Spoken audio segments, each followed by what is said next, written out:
Assalamualaikum warahmatullahi wabarakatuh. Halo Bapak Ibu guru yang hebat, Bapak Kepala Sekolah yang luar biasa. Salam sehat. Kembali ketemu dengan saya Budi Wahyu SPDMM di channel Pelatih Ahli yang pada kali ini lanjutan atau sequel yang kedua dari peran pelatih ahli. Selamat menyaksikan Bapak dan Ibu. Jangan lupa untuk like, subscribe, share, dan yang paling penting, Bapak dan Ibu, komen supaya saya ada masukan untuk meningkatkan video ini lebih baik lagi. Terima kasih.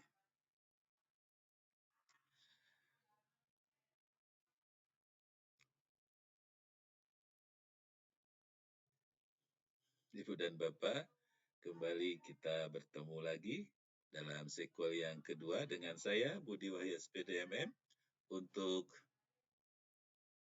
menelaah lebih jauh peran pelatih ahli atau fasilitator sekolah penggerak.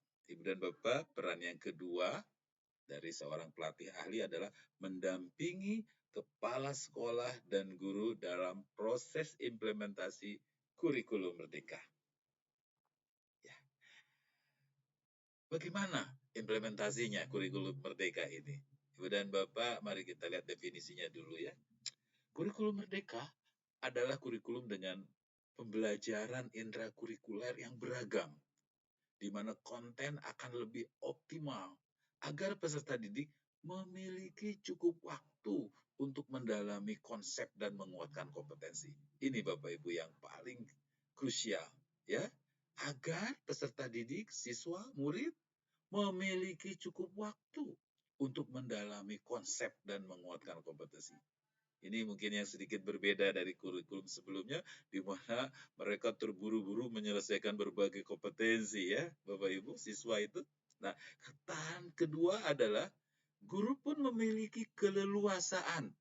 Nah, di sini merdeka ya, keleluasaan untuk memilih berbagai perangkat ajar, sehingga pembelajaran dapat disesuaikan dengan kebutuhan belajar dan minat peserta didik.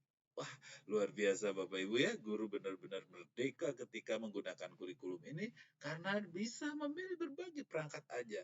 Tidak given begitu ya, dia bisa merancang sendiri, bisa mencari dan memungkinkan menguatkan pembelajarannya demi apa?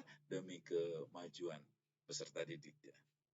Dan yang ketiga, kurikulum merdeka ini adalah sebuah proyek untuk menguatkan pencapaian profil pelajar Pancasila. Nah, ini ya yang kita akan menjadi saran kita dalam menggerakkan sekolah merdeka ini agar pencapaiannya tercapai, profil pelajar Pancasila. Yang dikembangkan berdasarkan tema tertentu. Nah, temanya ini memang diatur oleh pemerintah, sehingga proyek tersebut tidak diarahkan untuk mencapai target capaian pembelajaran tertentu. Jadi proyek ini benar-benar sebuah proyek profil pelajar Pancasila yang bisa dengan 6 dimensinya.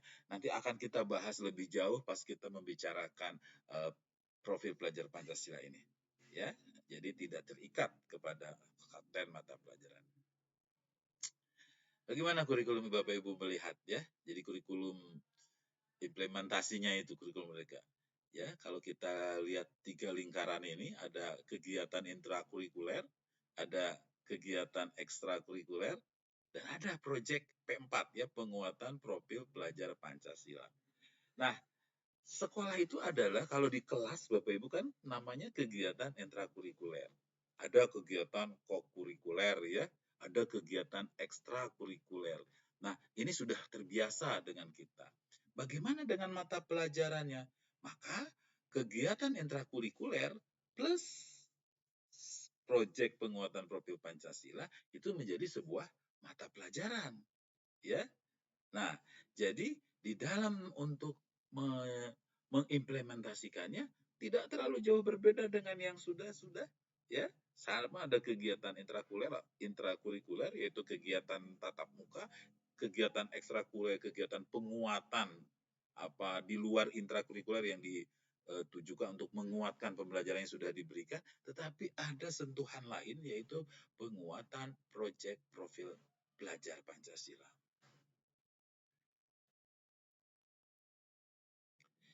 Selanjutnya Bapak dan Ibu, kita memiliki kegiatan intrakurikuler. Apa kegiatan intrakurikuler? Jadi di sini kalau kita lihat tidak ada perubahan total jam pelajaran, ya. Hanya jam pelajaran untuk setiap mata pelajaran dialokasikan untuk 2 kegiatan pembelajaran. Ya, jadi satu pembelajaran intrakurikuler dan melekat di situ adalah proyek penguatan profil pelajar Pancasila. Jadi jika dihitung jam pelajaran, kegiatan belajar rutin di kelas atau intrakurikuler saja memang seolah-olah jam pelajarannya berkurang dibandingkan dengan kurikulum 13 ya Bapak Ibu. Namun selisih jam pelajaran tersebut dialokasikan untuk pelajaran proyek penguatan profil pelajar Pancasila. Jadi sekali lagi, mata pelajaran itu terdiri dari kegiatan di kelas 2 jam pelajaran dan 1 jam pelajaran untuk kegiatan penguatan proyek penguatan profil pelajar Pancasila supaya ini benar-benar inklusif, utuh, holistik ya, Baik. Kalau kita lihat sekarang strukturnya, ini kalau di SMP ya Bapak Ibu, pendidikan agama Islam dan budi pekerti itu tidak jauh berbeda. Bukan berkurang ini jadi 2 jam, tetapi tetap 3 jam, ditambah 1 jam di sini. Nah, di kurikulum 13 itu dihitung dialokasikannya itu per minggu ya Ibu dan Bapak. Nah, di kurikulum ini kita mengalokasikannya selama per tahun. Yang penting 1 tahun itu 108 jam pelajaran.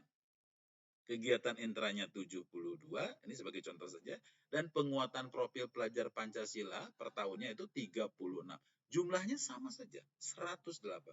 Tidak ada pengurangan beban kerja guru, ya sama saja guru tetap melaksanakan pembelajarannya untuk agama. Mungkin hanya di dalam apa schedule atau daftar pelajaran di kelas memang jadi 2 seperti itu. Tapi bisa dialokasikan yang satunya itu bisa di dalam kelas ataupun di luar kelas. Penguatan profil pelajar Pancasila ini. Ya, nanti akan saya terangkan lebih jauh bagaimana implementasinya. Mari kita melihat dulu perbedaan yang lain ya. Di dalam kurikulum Merdeka ini kita akan mengacu kepada satu kompetensi yang kita sebut sekarang menjadi capaian pembelajaran implementasinya. Jadi kalau di kurikulum 13 ada kompetensi dasar, kompetensi inti. Nah, di kurikulum Merdeka ini kompetensi dasar dan kompetensi inti itu dinamakan sekarang capaian pembelajaran. Ya. Acuannya tetap kepada standar kelulusan. Ya, tidak ada perubahan untuk mencapai standar kelulusannya. Hanya perubahan makna di dalam capaian pembelajaran nanti di blended dijadikan satu keterampilan, kemudian pengetahuan, kemudian sikap begitu bisa disentuhkan menjadi salah satu capaian pembelajaran. Ya. Nah, jadi kalau kita lihat tujuan utamanya adalah ini, teman-teman. Ada capaian pembelajaran. Dari mana capaian pembelajaran ini? Capaian pembelajaran sudah diberi oleh pemerintah. Jadi guru-guru, orang tua, masyarakat harus melihat capaian pembelajaran ini dalam bentuk fase-fase. Ya, dari fase 1, fase A untuk misalnya PAUD, SMP, karena kita khusus di SMP misalnya, di SMP itu adalah di fase D untuk kelas 7, kelas 8, dan kelas 9. Tujuan pembelajaran tetap ada tujuan pembelajaran. Dan ada juga alur daripada tujuan pembelajaran. Nah, bagaimana dengan rencana pelaksanaan pembelajarannya? Ya, sama saja Bapak Ibu. RPP itu bisa dibuat oleh Ibu dan Bapak sebagai guru. Tapi bisa juga Bapak Ibu mengambil modul ajar yang sudah disiapkan oleh pemerintah. Tinggal pilih, merdeka. Ya, Bapak Ibu ketika mengambil modul pembelajaran yang dibuat oleh pemerintah, yang kita sajikan, itu tidak perlu lagi membuat RPP. Kira-kira seperti itu, ya. Nanti kita praktek bersama-sama mana yang bisa kita buat, mana yang cocok dengan kondisi sekolah kita masing-masing, apakah kita membuat, tapi tujuannya sama, yaitu mencapai capaian pembelajaran. Apa capaian pembelajaran itu ya? Capaian pembelajaran merupakan pengetahuan, keterampilan, dan sikap yang dirangkaikan sebagai satu kesatuan proses yang berkelanjutan sehingga membangun kompetensi yang utuh dari satu mata pelajaran. Ya, jadi CP sudah given ya dan disusun berdasarkan fase. Untuk SMP berada di fase F untuk kelas 7, 8, dan 9. Ini bisa Bapak Ibu lihat di Balitbang Book nomor 28 tahun 2020. Silahkan di-download Bapak Ibu, kemudian dipelajari bagaimana capaian itu sudah tertera di situ. Ya, sehingga kita mencari cara bagaimana mencapainya, bagaimana capaian pembelajaran itu bisa kita capai. Tentu saja kita harus menggunakan berbagai cara, berbagai teknik yang sudah kita kuasai melalui pembelajaran. Selama 1 tahun pembelajaran. Ya, Ibu dan Bapak bisa tercapai tidak ini selama 1 tahun ketika dia di kelas 7. Ya, dan Ibu Bapak secara merdeka boleh membuat rancangan-rancangannya di dalam program tahunan, dalam program semester. Ya, setelah Bapak dan Ibu mempelajarinya. Nanti kita akan lanjutkan lagi pada saat tertentu. Ya, kalau kita lihat tidak ada perbedaan ya tentang perangkat ajar yang biasa kita gunakan. Jadi kalau di kurikulum Merdeka itu cuma ada 2 kalau tidak. Kalau nggak modul ajar, ini disiapkan oleh pemerintah, bahan ajar disiapkan juga oleh pemerintah. Bapak Ibu tinggal mendownloadnya. Atau saya merdeka mau bikin sendiri, it's okay. Silahkan ya. Selama RPP ini mengacu kepada tadi capaian pembelajaran. Ya, bagaimana tujuan pembelajarannya, bagaimana alur tujuan pembelajarannya. Bahan ajar bisa diunduh, buku teks untuk kelas berapa, ya. Kemudian LKPD bisa Ibu buat sendiri, Bapak buat sendiri, supaya perangkat ajar ini benar-benar sebuah perangkat, sebuah tool, sebuah alat yang benar-benar kita bisa gunakan untuk mencapai tujuan pembelajaran. Ingat Ibu dan Bapak, tujuan akhir pembelajaran itu adalah meningkatnya proses hasil belajar siswa. Jadi kita tetap murid dan murid sebagai tujuannya, apapun yang akan kita gunakan. Saya rasa itu dulu yang bisa kita sampaikan. Silahkan komen atau beri masukan atau tambahan. Nanti kita akan ketemu lagi di sequel yang ketiga. Demikian yang ingin saya sampaikan. Silahkan tanya dan komen, kemudian di-share sehingga kita bisa belajar bersama-sama di dunia maya ini melalui kanal YouTube. Terima kasih. Sampai jumpa kembali. Assalamualaikum warahmatullahi wabarakatuh.